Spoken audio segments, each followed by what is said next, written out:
Continuing with our reading of Great Gatsby. This is F. Scott Fitzgerald's The Great Gatsby, Chapter 2. About halfway between West Egg and New York, the motor road hastily joins the railroad and runs beside it for a quarter of a mile, so as to shrink away from a certain desolate area of land. This is a valley of ashes. A fantastic farm where ashes grow like wheat into ridges and hills and grotesque gardens, where ashes take the forms of houses and chimneys and rising smoke, and finally with the transcendent effort of men who move dimly and already crumbling through the powdery air. Occasionally a line of gray cars crawls along an invisible track, gives out a ghostly creak, and comes to rest. And immediately the ash-gray men swarm up with leaden spades and stir up an impenetrable cloud, which screens their obscure operations from your sight. But above the gray land and the spasms of bleak dust which drift endlessly over it, you perceive after a moment the eyes of Dr. T.J. Eckelberg. The eyes of Dr. T.J. Eckelberg are blue and gigantic. Their retinas are 1 yard high. They look out of no face, but instead from a pair of enormous yellow spectacles which pass over a non-existent nose. Evidently some wild wag of an oculist set them there to fatten his practice in the borough of Queens, and then sank down himself into eternal blindness, or forgot them and moved away. But his eyes, dimmed a little by many paintless days under sun and rain, brood on over the solemn dumping ground. The Valley of Ashes is bounded on one side by a small foul river, and when the drawbridge is up to let barges through, the passengers on waiting trains can stare at the dismal scene for as long as half an hour. There is always a halt there of at least a minute, and it was because of this that I first met Tom Buchanan's mistress. The fact that he had one was insisted upon wherever he was known. His acquaintances resented the fact that he turned up in popular restaurants with her, and leaving her at a table, sauntered about, chatting with whomsoever he knew.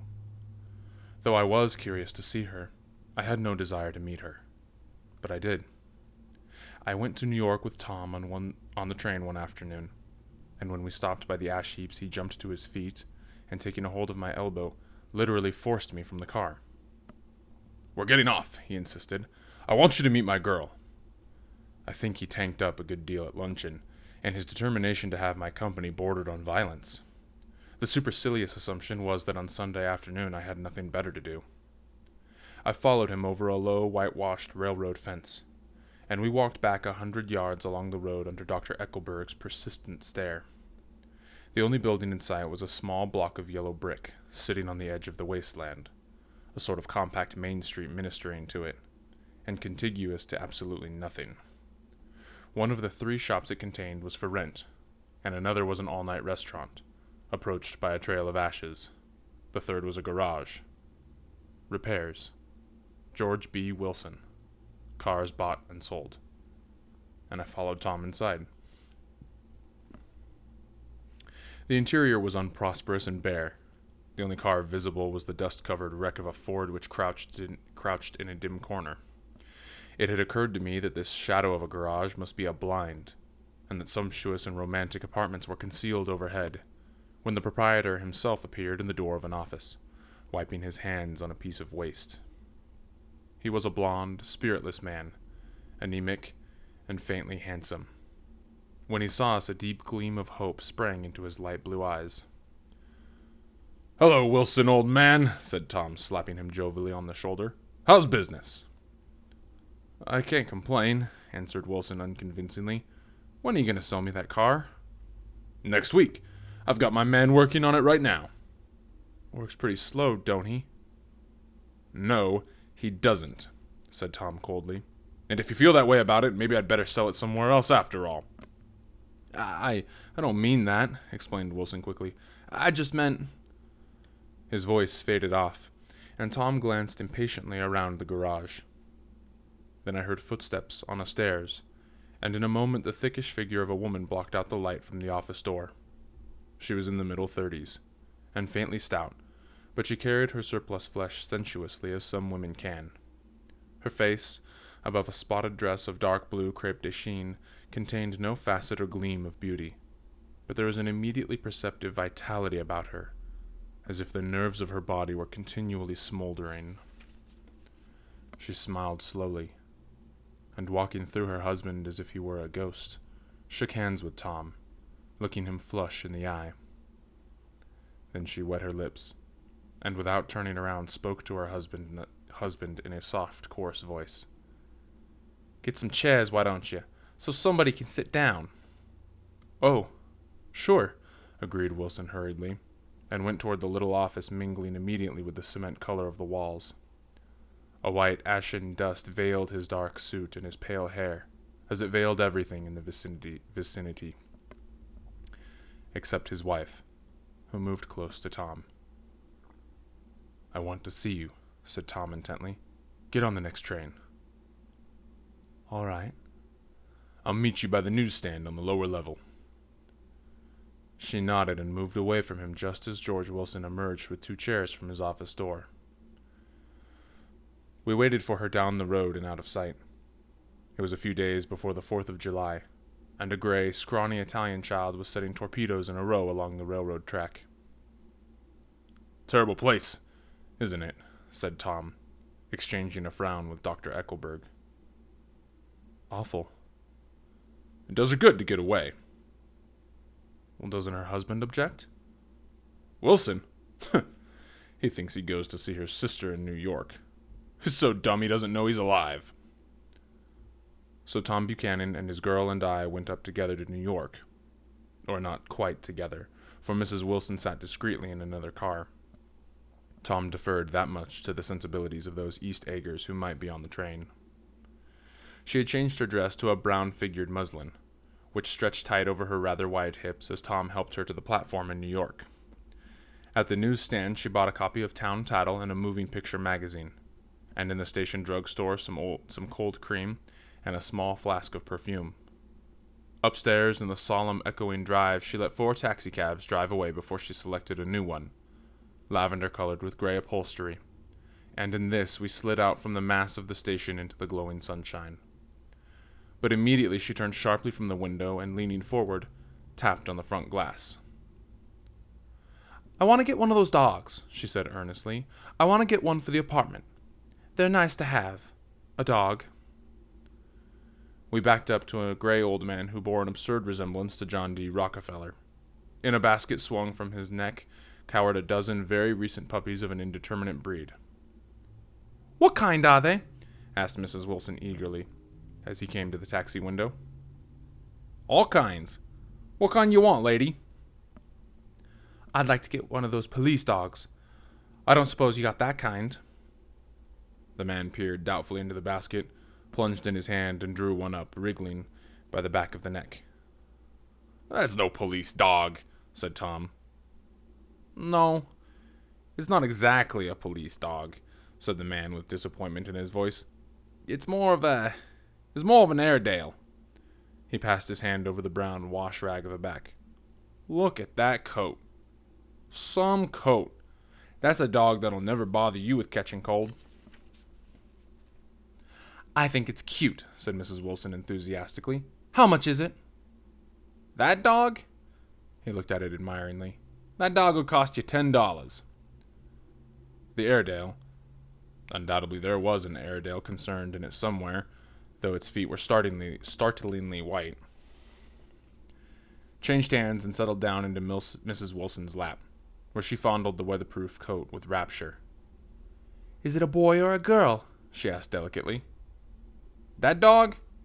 That dog's a boy." "It's a bitch," said Tom decisively. "Here's your money. Go and buy 10 more dogs with it." We drove over to Fifth Avenue, so warm and soft, almost pastoral on the summer Sunday afternoon that I wouldn't have been surprised to see a great flock of white sheep turn the corner. "Hold on," I said. "I have to leave you here." "No, you don't," interposed Tom quickly.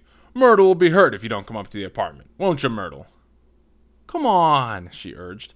"I'll telephone my sister Catherine. She's said to be very beautiful by people who ought to know." "Well, I'd like to, but—" We went on, cutting back again over the park toward the West Hundreds. At 158th Street, the cab stopped at one slice in a long white cake of apartment houses.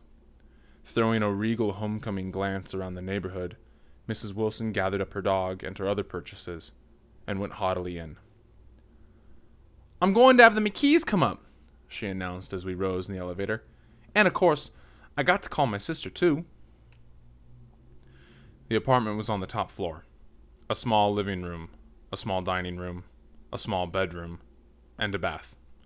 The living room was crowded to the doors with a set of tapestried furniture entirely too large for it, so that to move about was to stumble continually over scenes of ladies swinging in the gardens of Versailles. The only picture was an enlarged photograph, apparently a hen sitting on a blurred rock. Looked at from a distance, however, the hen resolved itself into a bonnet, and the countenance of a stout old lady beamed down into the room. Several old copies of Town Tattle lay on the table together with a copy of Simon Called Peter, and some of the small scandal magazines of Broadway. Mrs. Wilson was first concerned with the dog. A reluctant elevator boy went for a box full of straw and some milk, to which he added on his own initiative a tin of large hard dog biscuits, one of which decomposed apathetically in the saucer of milk all afternoon. Meanwhile, Tom brought out a bottle of whiskey from a locked bureau door. I have been drunk just twice in my life, and the second time was that afternoon, so everything that happened has a dim, hazy cast over it, although until after 8 o'clock the apartment was full of cheerful sun. Sitting on Tom's lap, Mrs. Wilson called up several people on the telephone, and then there were no cigarettes, and I went out to buy some at the drugstore on the corner. When I came back they had disappeared, so I sat down discreetly in the living room and read a chapter of Simon Called Peter. Either it was terrible stuff, or the whiskey distorted things, because it didn't make any sense to me. Just as Tom and Myrtle, after the first drink Mrs. Wilson and I called each other by our first names, reappeared, company commenced to arrive at the apartment door. The sister, Catherine, was a slender, worldly girl of about 30, with a solid, sticky bob of red hair, and a complexion powdered milky white.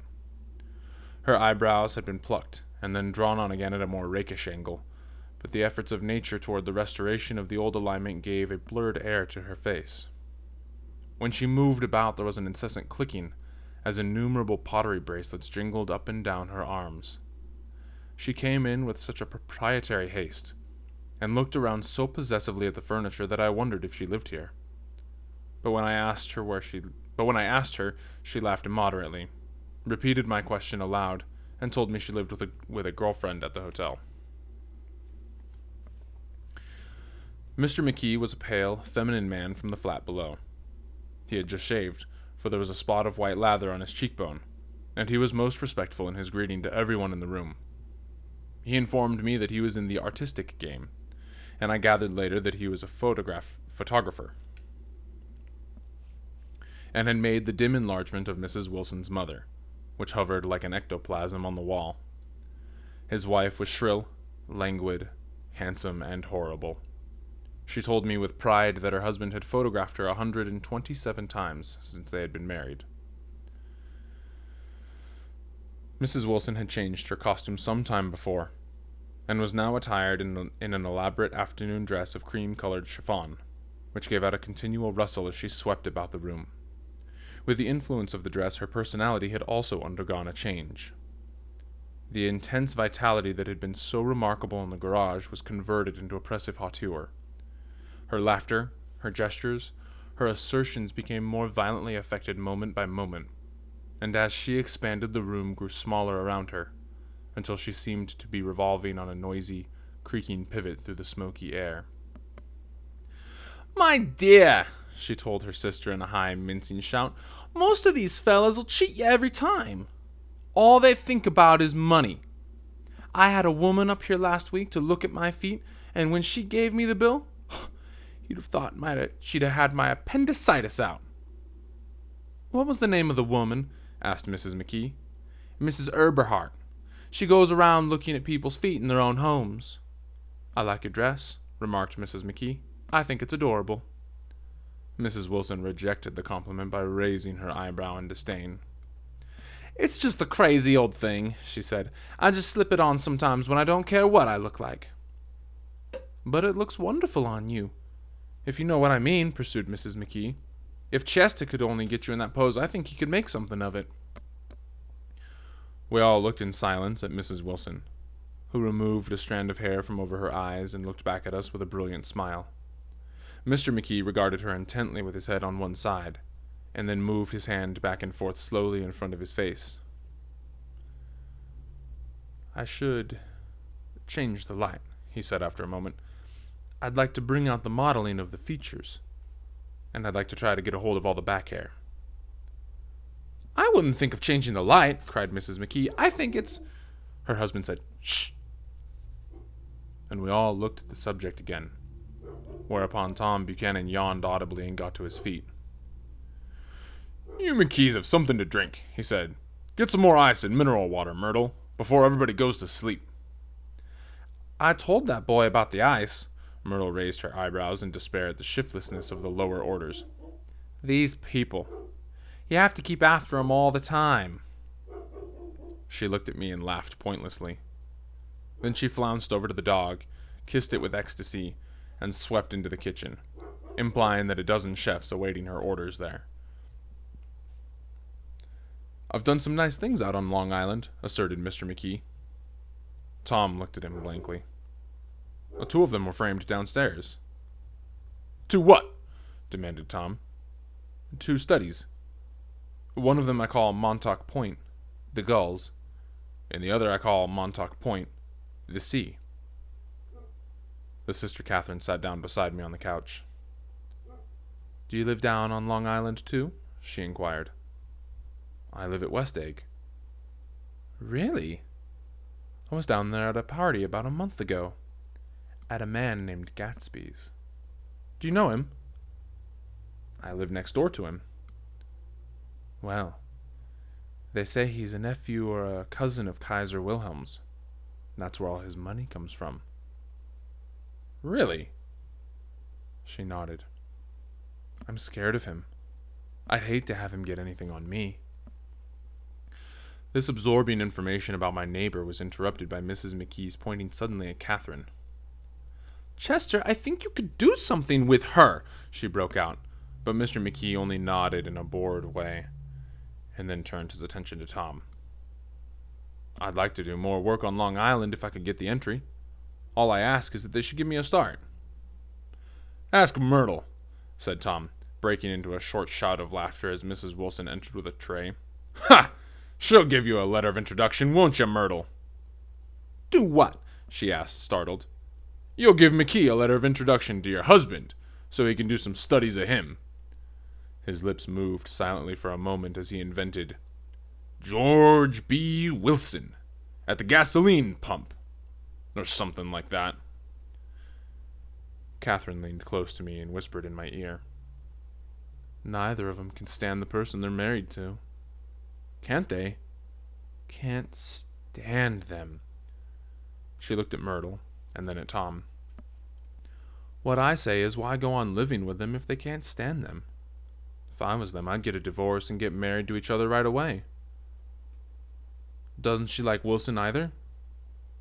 The answer to this was unexpected. It came from Myrtle, who had overheard the question, and it was violent and obscene. "You see?" cried Catherine triumphantly. She lowered her voice again. "It's really his wife that's keeping them apart. She's a Catholic, and they don't believe in divorce." Daisy was certainly not a Catholic, and I was a little shocked at the elaborateness of the lie. "When they do get married," continued Catherine, "they're going west to live for a while until it blows over. They'd be more discreet to go to Europe." "Oh, do you like Europe?" she exclaimed surprisingly. "I just got back from Monte Carlo." "Really?" "Just last year. I went over there with another girl." "Stay long?" "No, we just went to Monte Carlo and back. We went by way of Marseille. We had over $1,200 when we started, but we got gypped out of it all in 2 days in private rooms. We had an awful time getting back, I can tell you. God, how I hated that town." The late afternoon sky bloomed in the window for a moment like the blue honey of the Mediterranean. Then the shrill voice of Mrs. McKee called me back into the room. I almost made a mistake, too, she declared vigorously. I almost married a little kike who'd been after me for years. I knew he was below me. Everybody kept saying to me, Lucille, that man's way below you. But if I hadn't met Chester, he'd have got me sure. Yes, but listen, said Myrtle Wilson, nodding her head up and down. At least you didn't marry him. I know I didn't. Well, I married him, said Myrtle ambiguously. And that's the difference between your case and mine. Why did you, Myrtle? Demanded Catherine. Nobody forced you to. Myrtle considered. I married him because I thought he was a gentleman, she said finally. I thought he knew something about breeding, but he wasn't fit to lick my shoe. You were crazy about him for a while, said Catherine. Crazy about him? Cried Myrtle incredulously. Who said I was crazy about him? I was never any more crazy about him than I was about that man there. She pointed suddenly at me, and everyone looked at me accusingly. I tried to show by my expression that I had played no part in her past. The only crazy I was when I married him. I knew right away I'd made a mistake. He borrowed somebody's best suit to get in, and never even told me what it was about. And the man came after it one day when he was out. She looked around to see who was listening. Oh, is that your suit? I said. This is the first time I ever heard about it. But I gave it to him, and then I laid down and cried to beat the band all afternoon. She really ought to get away from him, resumed Catherine to me. They've been living over that garage for 11 years. And Tom's the first sweetie she ever had. The bottle of whiskey, a second one, was now in constant demand by all present, excepting Catherine, who felt just as good on nothing at all. Tom rang for the janitor, and sent him for some celebrated sandwiches, which were a complete supper in themselves. I wanted to get out and walk eastward toward the park, through the soft twilight, but each time I tried to go I became entangled in some wild, strident argument which pulled me back, as if with ropes into my chair. Yet high over the city our line of yellow windows must have contributed their share of human secrecy to the casual watcher in the darkening streets. And I was him too, looking up and wondering. I was within and without, simultaneously enchanted and repelled by the inexhaustible variety of life. Myrtle pulled her chair close to mine, and suddenly her warm breath poured over me the story of her first meeting with Tom. It was on the two little seats facing each other that are always the last ones left on the train. I was going up to New York to see my sister and spend the night. He had on a dress suit and patent leather shoes, and I just couldn't keep my eyes off him. But every time he looked at me, I had to pretend to be looking at the advertisement over his head. When we came into the station, he was next to me, and his white shirt front pressed against my arm, and so I told him I'd have to call a policeman. But he knew I lied. I was so excited that when I got into a taxi with him, I didn't hardly know I wasn't getting into a subway train. All I kept thinking about, over and over, was, "You can't live forever, Myrtle. You can't live forever." She turned to Mrs. McKee, and the room rang full of her artificial laughter. "My dear," she cried, "I'm going to give you this dress as soon as I'm done with it. Ha! I've got to get another one tomorrow. I'm going to make a list of all the things I've got to get. A massage, and a wave, and a collar for the dog, and one of those cute little ashtrays where you touch a spring, and a wreath with a black silk bow from Mother's grave that'll last all summer. I got to write down a list so I won't forget all the things I got to do." It was 9 o'clock. Almost immediately afterward I looked at my watch and found it was 10. Mr. McKee was asleep on a chair with his fists clenched in his lap, like a photograph of a man of action. Taking out my handkerchief, I wiped from his cheek the remains of the spot of dried lather that had worried me all the afternoon. The little dog was sitting on the table looking with blind eyes through the smoke, and from time to time groaning faintly. People disappeared, reappeared, made plans to go somewhere, and then lost each other, searched for each other, found each other a few feet away. Sometime toward midnight Tom Buchanan and Mrs. Wilson stood face to face, discussing in impassioned voices whether Mrs. Wilson had any right to mention Daisy's name. "Daisy, Daisy, Daisy!" shouted Mrs. Wilson. "I'll say it whenever I want to. Daisy, making a short, deft movement. Tom broke her nose with his open hand. Then there were bloody towels upon the bathroom floor, and women voices scolding, and high over the confusion a long, broken wail of pain. Mr. McKee awoke from his doze and started in a daze toward the door. When he had gone halfway, he turned around and stared at the scene. His wife and Catherine scolding and consoling as they stumbled here and there among the crowded furniture with articles of aid, and the despairing figure on the couch, bleeding fluently, and trying to spread a copy of town tattle over the tapestry scenes of Versailles. Then Mr. McKee turned and continued on out the door. Taking my hat from the chandelier, I followed. "Come to lunch some day," he suggested, as we groaned down in the elevator. "Where?" "Anywhere." "Keep your hands off the lever," snapped the elevator boy. "I beg your pardon," said Mr. McKee with dignity. "I didn't know I was touching it." "All right," I agreed. "I'll be glad to." I was standing beside his bed, and he was sitting up between the sheets, clad in his underwear, with a great portfolio in his hands. Beauty and the Beast, Loneliness, Old Grocery Horse, Brooklyn Bridge. Then I was lying half asleep in the cold lower level of the Pennsylvania station, staring at the Morning Tribune, and waiting for the 4 o'clock train.